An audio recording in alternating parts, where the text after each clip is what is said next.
প্রধানমন্ত্রী Benjamin Netanyahu সরকারের বিরুদ্ধে হামাস প্রতিরোধ গোষ্ঠীর হাতে জিম্মি ইসরায়েলি নাগরিকদের পরিবারের ডাকা বিক্ষোভে শনিবার সন্ধ্যায় নির্ধারিত স্থানে দেশব্যাপী সমস্ত ইসরায়েলিদের অংশগ্রহণের জন্য আহ্বান জানিয়েছেন পরিবারগুলি।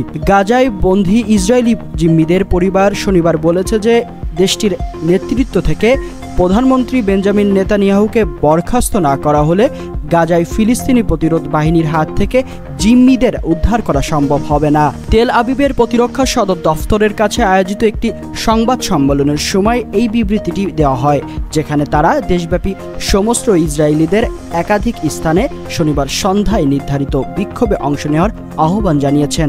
এদিকে অবিলম্বে যুদ্ধবিরতির দাবিতে জাতিসংঘের নিরাপত্তা পরিষদের প্রস্তাবকে লঙ্ঘন করে গত 7ই অক্টোবর হামাসের আন্তঃসীমান্ত হামলার পর থেকে গাজায় দখলদারদের ক্রমাগত নৃশংস আক্রমণের মধ্যেই ইসরায়েল আন্তর্জাতিক নিন্দার সম্মুখীন হয়েছেন। স্থানীয় স্বাস্থ্য কর্তৃপক্ষের মতে গাজায় এ পর্যন্ত 37,500-এরও বেশি ফিলিস্তিনি নিহত হয়েছেন, যাদের বেশিরভাগই মহিলা ও শিশু, এবং প্রায় 86,000 বেসামরিক নাগরিক আহত হয়েছেন।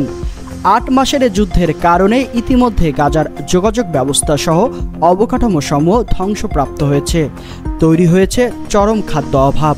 চিকিৎসালয়গুলি বন্ধ হয়ে যাওয়ায় বিনা চিকিৎসায় রয়েছেন হাজার হাজার বেসামরিক নাগরিক। ইসরায়েলের বিরুদ্ধে আন্তর্জাতিক বিচার আদালতে গণহত্যার অভিযোগ রয়েছে, যার সর্বশেষ রায়ের তেল আবিবকে অবিলম্বে রাফাতে তাদের অভিযান বন্ধ করার নির্দেশ দেওয়া হয়েছে। যদিও থেমে নেই হামলা, যার পরিপ্রেক্ষিতে দীর্ঘ হচ্ছে নিহত ও আহতদের পরিসংখ্যান। আলী আম্মার, প্রহর টেলিভিশন।